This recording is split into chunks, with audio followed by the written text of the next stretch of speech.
So, as I frequently like to tell people, we are a Unitarian Universalist church, and as such, we look for wisdom in all the sources that we can find. The Bible, the Bhagavad Gita, Buddha, Battlestar Galactica, Beyonce, and even some sources that don't begin with B. Story I'm going to tell you today is a Jesus story, but even if you grew up in a Christian church, this story you may have never heard or never heard fully. It's not an apocryphal story. It's actually in two of the Gospels, Mark and Matthew. But it really takes some gymnastics to make it fit into mainstream or conservative Christian theology.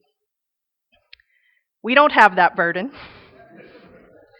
We can read a story, any story, and just read it for what it is without trying to make it fit into a certain framework. And we then as individuals can look at it and decide whether there is value and meaning in it that is relevant to our own lives. So I like to call this story The Day Jesus Got Schooled by a Woman. Jesus and his gang of merry men were traveling the land, teaching, preaching, healing, but only to Jews. As Jesus told his apostles, I'm only here for the children of Israel. They'd been doing a whole lot of this. They were tired. So Jesus said, this town up here, it was in a Gentile area. He said, let's go up there so that we can just have a rest. And while they were there, a woman came to Jesus. A woman. Women at that time held no authority. They got no respect. Aretha Franklin wasn't around. Not only was she a woman, she was a Syrophoenician woman. She was not Jewish. She was a Gentile. She was pagan. And she comes to him and throws herself down at his feet and says, my daughter is so unwell. Please heal her. You know how we liberals like our hippie Jesus, flowers in the hair, sandals on the feet. Hippie Jesus says, no. Tells her, we don't give the food that is meant for the children to the little dogs. I asked Tom, I said, do you think I can get away with saying that in this story, Jesus is kind of a racist jerk? He said, no, I don't think you should do that, so I'm not going to.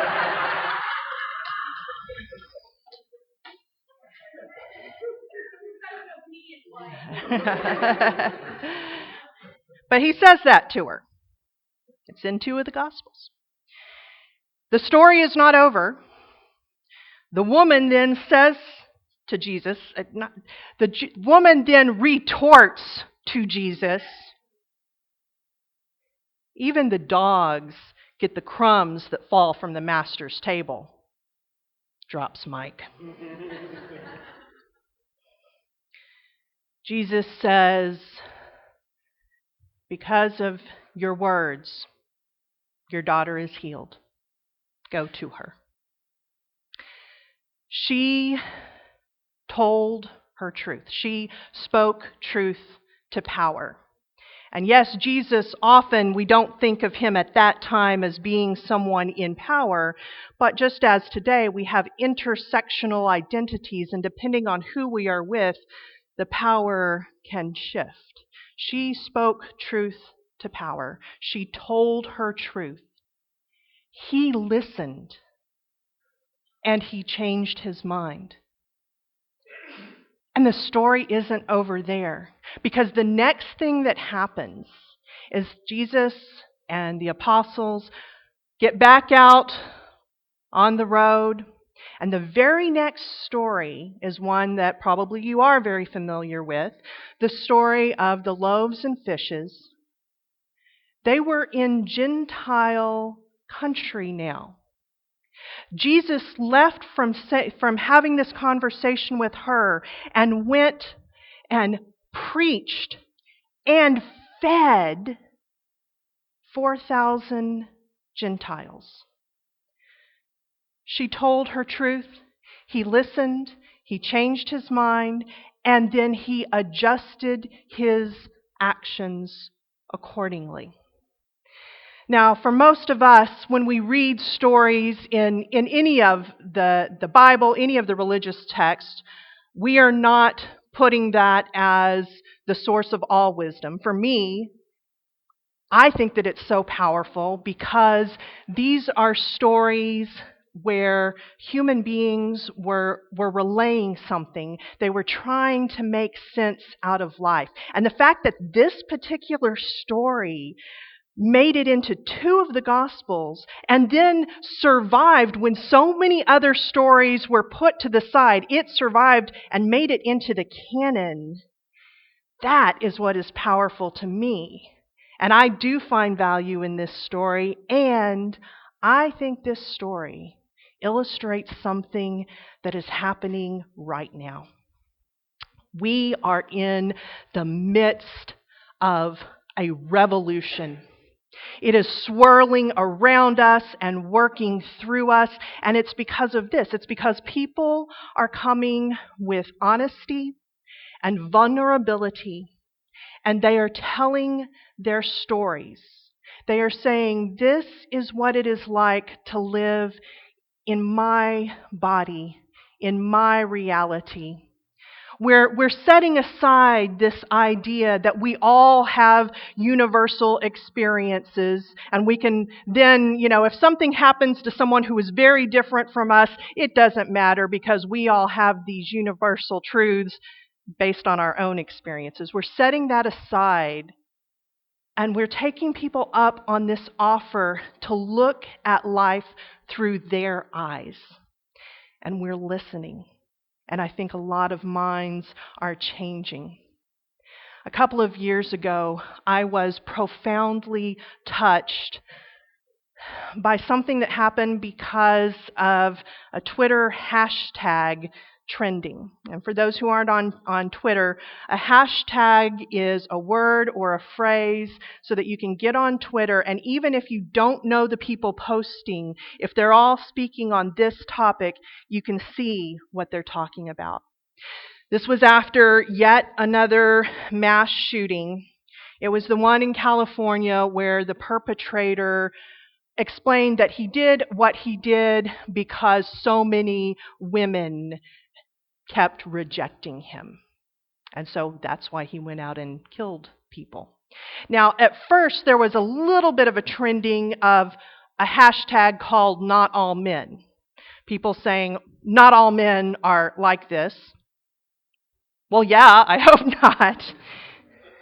But in response to that, what began trending was, yes, all women. And this is where women started sharing just their ordinary, everyday experiences with sexism. And if you were a woman, so many of these stories, you'd just go, yeah, that's my normal. But not everyone lives as a woman. Not everyone sees through a woman's eyes. And it did open eyes. Women posting, about, whenever I walk to my car at night, I take my keys, and some of the women are nodding, and carry them like this so that if I need to use them as a weapon, I can. Or, someone had a tweet about, being hit on and saying, I have a boyfriend because the invisible boyfriend gets more respect than a woman who simply says, I'm not interested. I put out a tweet, and I know I'm not the first person to bring up this point. Mine was, that my experience is being in kindergarten and being told that the reason why that boy hit me is because he likes you. By the way, let's not do that. Let's not teach our daughters to interpret meanness as affection. What touched me so much, though, was not the tweets themselves, because this is my reality. There were few surprises. The way that I found out about this hashtag was because so many of my male friends and colleagues were getting on Facebook and email lists, and they were communicating to other men. They were saying, go to Twitter, go look for this, go read this. This is important information. And some of my friends, I'm a UU minister, all of my male friends are feminists, right? And they were saying, I am learning here.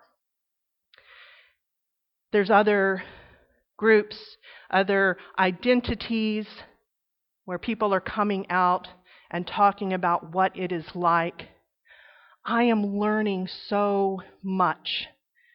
When a transgender friend tells me, whenever I go to the restroom, I got to look at the door with the skirt and the door with the pants and say, okay, do I want to go in that one and be beat up, or do I want to go in that one and have people scream? Things that going to the restroom, I never even have to think about. One of the most powerful examples of this is, of course, Black Lives Matter. They are sharing their stories with us, and now it really is happening on a worldwide stage. It's not just through Twitter or speeches and marches. It's happening in the big time. When Beyonce gets up at the Super Bowl and sings about how she likes her Jackson 5 nostrils, when Kendrick Lamar comes out at the Grammys in prison garb to sing about how it is evident that he is irrelevant to society, when the black stars who did attend the Oscars create a skit, a video, where they talk about how it's not just getting nominated for an award, but just to get a role in Hollywood is so difficult. When the television show Blackish, which often is not very edgy, when they do an episode where the parents, who are my age, are trying to figure out how to talk to their children about police brutality, and the mother is saying, I understand the reality, but I want my children to be able to have hope. And the dad says, hope? You want to talk about hope? You and I were sitting on the couch together when we watched President Obama's first inauguration, and we were so full of hope. We were full of the hope that finally this country had turned a corner. And he got out of the limo and he started walking down the street, waving, and we were terrified because our experience has been that that is the moment when the hope gets taken away from us. People are sharing their stories. They are telling their truths. And I won't even say I think, I know that people are paying attention. People are being willing to change their minds. They are being willing to adjust their actions.